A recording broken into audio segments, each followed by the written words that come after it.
А перед презентацией фильма состоялась церемония передачи первого автомобиля Владислава Ардзенба Государственному музею боевой славы. Автомобиль, а это ГАЗ-24, был выкуплен и отреставрирован компанией «Амобайл».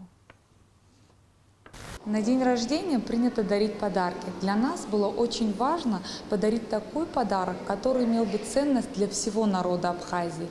Безусловно, стоит отметить, что самым сложным было отыскать этот автомобиль. За почти десятилетнее правление Владислав Григорьевич сменил не один автомобиль.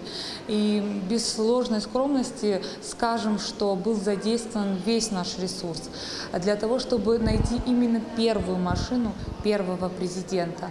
И как итог, сегодня мы и все мы вместе с вами можем прикоснуться к этой реликвии, потому что все, что связано с личностью первого президента, является исторической ценностью для всех жителей нашей страны, для каждого из нас в отдельности.